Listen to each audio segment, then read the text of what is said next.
Assalamualaikum warahmatullahi wabarakatuh. Perkenalkan, nama saya Fuad Azrahman dengan NPM 22351052 dari kelas 7E. Di sini saya akan menjelaskan atau mempresentasikan tugas kelompok kami, yaitu tentang aplikasi e-Polis secara individu. Baiklah, langsung saja yaitu ke fase yang pertama, yaitu ada project capture. Latar belakangnya, pelayanan publik yang cepat, transparan, dan mudah diakses merupakan kebutuhan mendasar di era digital saat ini. Masyarakat membutuhkan solusi yang mempermudah mereka dalam melaporkan berbagai kejahatan seperti kehilangan barang, kecelakaan, dan tindakan kejahatan tanpa harus melalui proses birokrasi yang berbelit atau datang langsung ke kantor polisi. Namun, layanan pelaporan secara konvensional masih menghadapi beberapa kendala. Masyarakat seringkali harus datang langsung ke kantor polisi atau pos pelayanan terdekat untuk membuat laporan. Yang menyulitkan terutama bagi mereka yang berada di wilayah terpencil atau dalam situasi mendesak. Kemudian tujuan pembuatan aplikasi yaitu yang pertama mempermudah layanan pelaporan kecelakaan, yang kedua mengoptimalkan penanganan kasus kejahatan, yang ketiga menyediakan saluran pelaporan kehilangan atau perampasan barang, dan yang keempat adalah mendukung transparansi dan efisiensi dalam pelayanan kepolisian. Kemudian lingkup proyek e-Polis yaitu yang pertama pengembangan aplikasi pelaporan, yang kedua sistem monitoring laporan, yang ketiga pusat data terpadu, dan yang keempat adalah batasan dan ruang lingkup teknologi. Kemudian penjadwalan, yang pertama pengembangan aplikasi yaitu step by step, yang kedua perekrutan SDM, kemudian yang ketiga adalah sewa atau pembelian resource yang dibutuhkan, kemudian resource yang memadai termasuk infrastruktur IT. Kemudian rancangan biaya aplikasi e-Polis yaitu dengan terfokus pada 3 komponen utama, yaitu ada sewa atau pembelian resource, gaji SDM, dan dana darurat. Yang pertama itu sewa atau pembelian resource, yang kedua gaji SDM, dan yang ketiga dana darurat, dan keempat rangkuman anggaran biaya. Kemudian yang selanjutnya ada rancangan komunikasi yaitu 6 komponen rencana komunikasi proyek. Yang pertama sasaran dan tujuan, yang kedua pemangku kepentingan, saluran komunikasi, media sosial atau newsletter. Kemudian yang kelima frekuensi komunikasi, dan yang terakhir adalah persyaratan pelaporan. Kemudian yang selanjutnya 5 proses utama dalam manajemen komunikasi proyek yaitu menetapkan persyaratan komunikasi, yang kedua mengembangkan rencana komunikasi, yang ketiga mengelola distribusi informasi, yang keempat memantau kinerja komunikasi, dan yang terakhir adalah menutup komunikasi proyek. Kemudian resiko yaitu yang pertama di sini ada 8 resiko. Yang pertama itu resiko kekurangan sumber daya manusia, kemudian keterbatasan resource dan infrastruktur, kemudian kekurangan tim operasional, kemudian pembiayaan dalam proyek e-Polis, pendapatan dan keterbatasan anggaran operasional, kemudian yang keenam eksternal yang mempengaruhi pembiayaan, yang ketujuh pengelolaan pembiayaan, dan terakhir adalah kesulitan dalam perekrutan dan retensi tenaga ahli dan solusi. Kemudian kita masuk ke fase 2 yaitu develop project management plan, yaitu lingkup proyeknya fungsi utama aplikasi ini yaitu yang pertama untuk pelaporan seperti kehilangan barang, kecelakaan lalu lintas, dan tindakan kejahatan. Yang kedua untuk monitoring yaitu status laporan, rincian penanganan, dan notifikasi real time.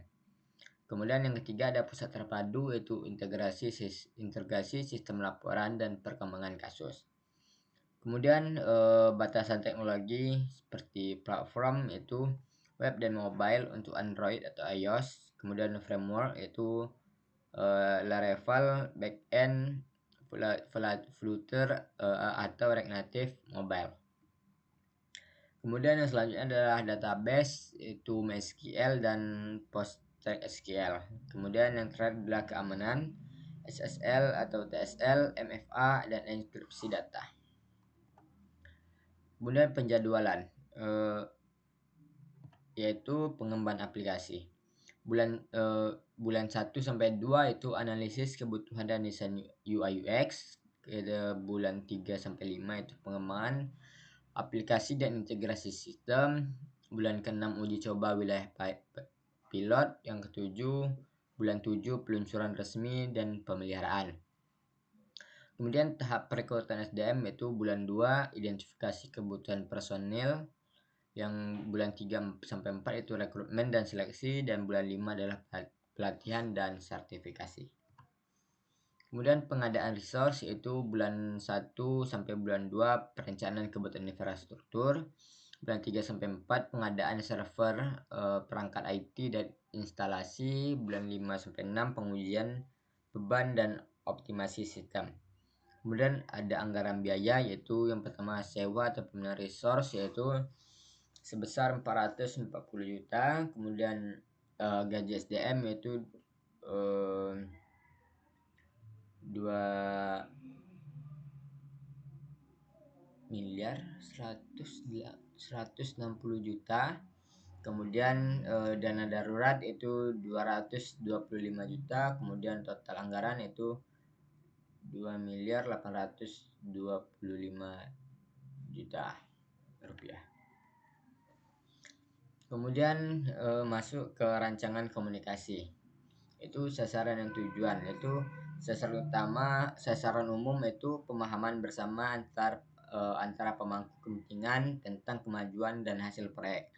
Tujuan kasusnya itu transparansi dan akuntabilitas di setiap fase. Kedua, keterlibatan aktif pemangku kepentingan. Kemudian yang ketiga, minimalkan kesalahan komunikasi. Dan yang keempat, mendukung pengambilan keputusan cepat dan tepat. Yang selanjutnya adalah pemangku kepentingan, yaitu internal, merupakan tim proyek, manajemen eksekutif, dan tim pemasaran. Yang eksternal seperti pelanggan, vendor, konsultan, mitra strategis. Kemudian adalah saluran komunikasi seperti email, video konferensi seperti Zoom atau Teams. Kemudian platform manajemen proyek. Kemudian ada media sosial atau newsletter. Kemudian frekuensi komunikasi seperti harian, mingguan, bulanan, dan triwulanan. Kemudian persyaratan pelaporan, yaitu laporan status proyek bulanan mencakup kemajuan resiko, yaitu laporan mingguan, detail tugas selesai, kendala dan rancangan aksi, kemudian analisis resiko, dan umpan balik pemangku kepentingan. Kemudian yang selanjutnya adalah 5 proses utama dalam manajemen komunikasi, yaitu menetapkan persyaratan komunikasi, pengembangan rancangan komunikasi, mengelola distribusi informasi, memantau kinerja komunikasi, dan penutupan komunikasi proyek.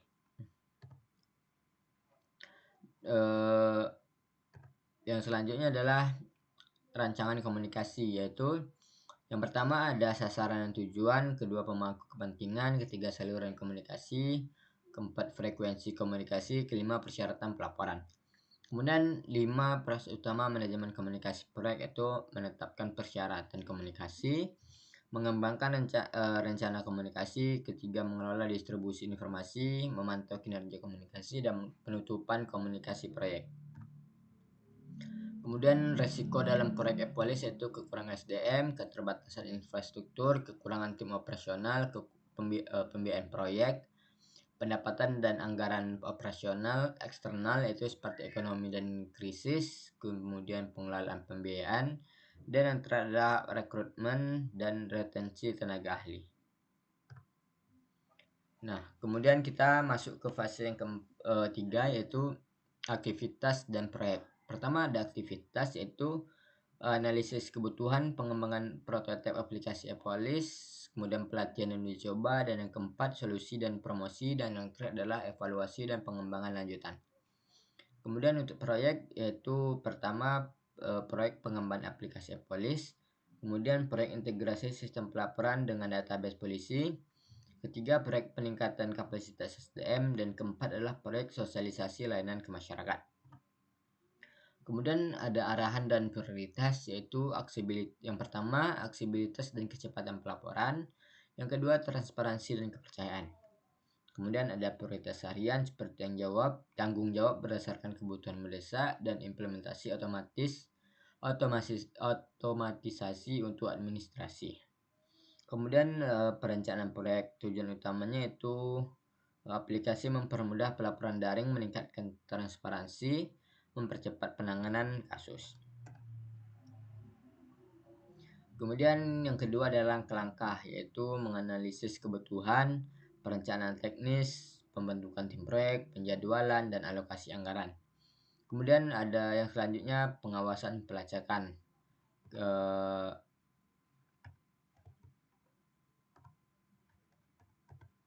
Tujuan utamanya itu memastikan proyek berjalan sesuai rencana, kemudian mengidentifikasi hambatan dini, dan pemantauan kemajuan. Langkah-langkahnya itu KPI, yaitu jumlah laporan berhasil diunggah, waktu respons, persentase pengguna aplikasi. Kemudian alat pengawasannya seperti Trello, Asana, Jira. Kemudian umpan balik dari uji coba masyarakat dan polisi untuk penyempurnaan. Evaluasi. Kemudian yang selanjutnya ada evaluasi proyek, pengelolaan tim, motivasi dan dukungan, pengorganisasian tim, pengembangan kapasitas, manajemen konflik, penggunaan sumber daya, distribusi anggaran, perencanaan dengan pemantauan sumber daya, kemudian optimasi sumber daya, dan yang selanjutnya evaluasi sumber daya.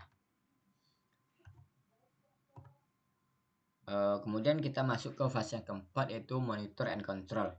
Yaitu tahap 1, yang pertama ada tahap 1, yaitu input atau masukan, yang mana meliputi project management plan, schedule forecast, yaitu cost forecast, yaitu kemudian yang keempat adalah validated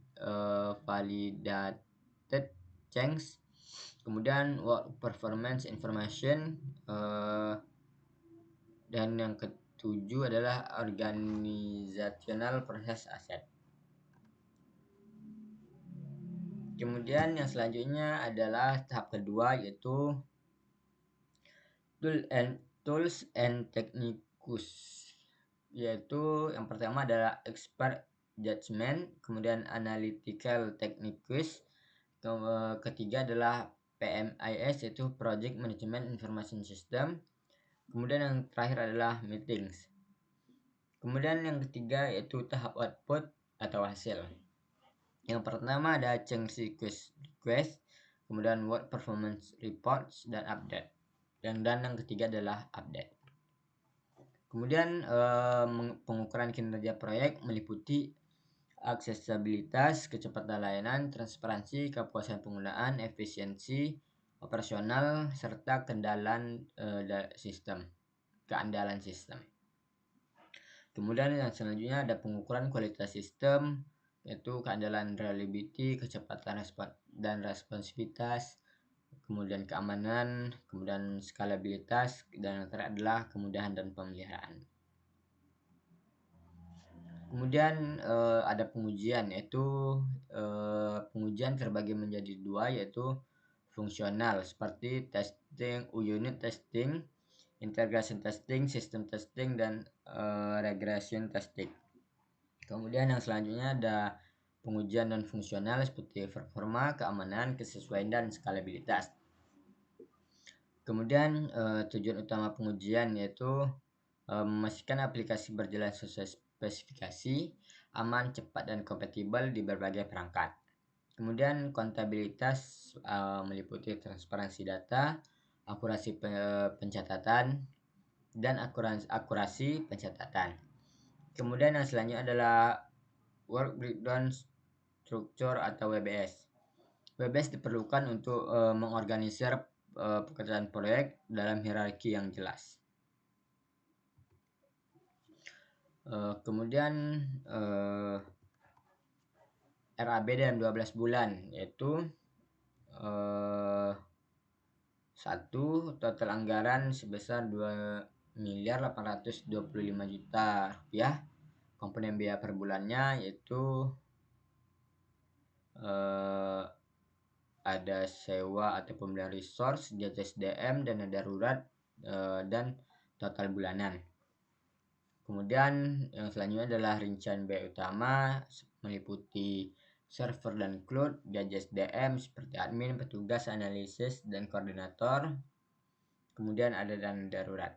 Maka dapat diakumulasi anggaran dalam 12 bulan yaitu mencapai 2.825.000.000 rupiah.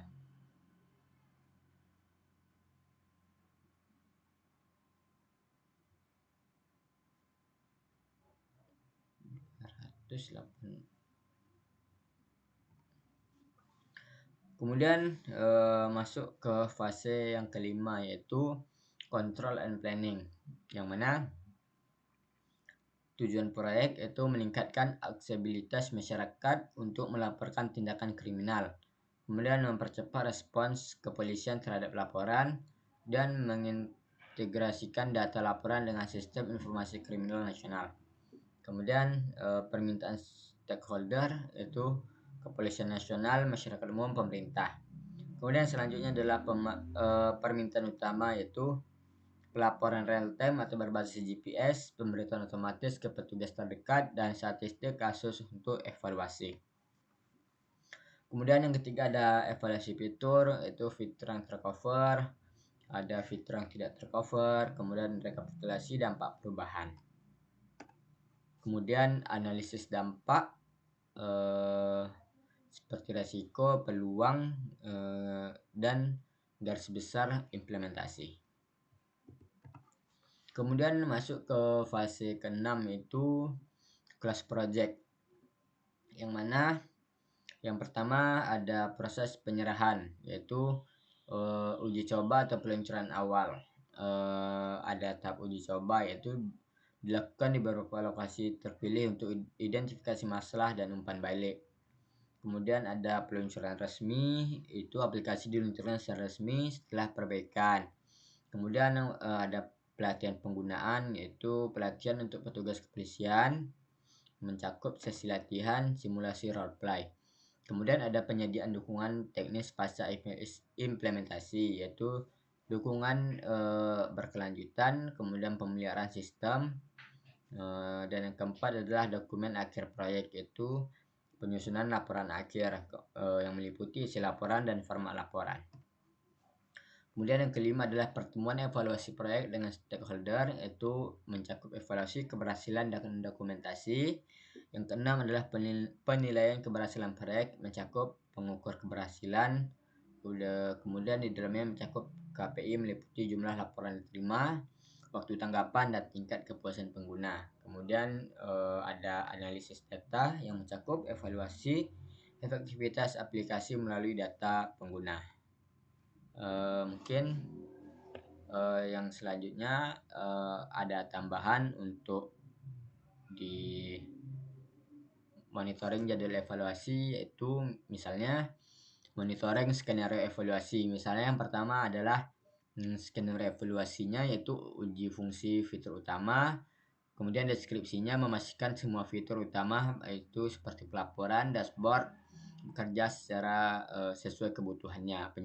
Jadwalnya tanggal 12 Januari 2025 statusnya berhasil. Kemudian contoh kedua misalnya pengajuan kinerja sistem, yaitu deskripsinya mengukur kecepatan respon aplikasi dan kestabilan server. Jadwalnya tanggal 15 Januari 2025.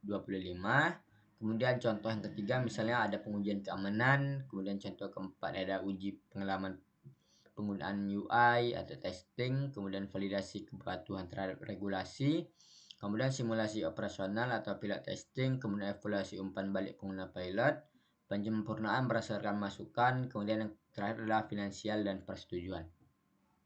Nah, kemudian juga ada tambahan untuk di RAB, itu berikut ini adalah lokasi dari sumber dana darurat yang tidak terpakai, itu seperti pemeliharaan komponen dana darurat yang tidak terpakai, seperti pemeliharaan infrastruktur. Alokasi alternatifnya itu investasi teknologi baru. Rincian spesifiknya seperti pengadaan server dengan spesifikasi lebih tinggi. Estimasi biaya itu sebesar 30 juta. Kemudian yang kedua ada cadangan untuk penggantian perangkat, itu pelatihan teknis untuk staf. Di sini juga ada untuk pemasangan jaringan internet cadangan 10 juta. Jadi totalnya mencapai 50 juta. Kemudian cadangan untuk penggantian perangkat, alokasi alternatifnya pelatihan teknis untuk staf. Kemudian rencana spesifik pelatihan keamanan cyber untuk tim IT sebesar 35 juta. Kemudian yang kedua ada pelatihan pengelolaan data untuk tim operasional 40 juta, maka totalnya didapat sebesar 75 juta. Kemudian ada juga untuk yang lain seperti misalnya penanganan insiden keamanan digital, itu pengembangan sistem keamanan tambahan, itu meliputi implementasi firewall tingkat lanjutan sebesar 60 juta. Kemudian pengujian penetrasi sistem penetration testing sebesar 25 juta. Kemudian pengembalian lisensi perangkat lunak antivirus baru sebesar 15 juta rupiah. Maka totalnya itu mencapai 100 juta rupiah. Total keseluruhan dana alternatif mencapai 225 juta rupiah. Baik, mungkin sekian presentasi dari saya atau penjelasan dari saya. Kurang dan lebihnya saya mohon maaf. Wabillahi taufiq wal hidayah. Wassalamualaikum warahmatullahi wabarakatuh.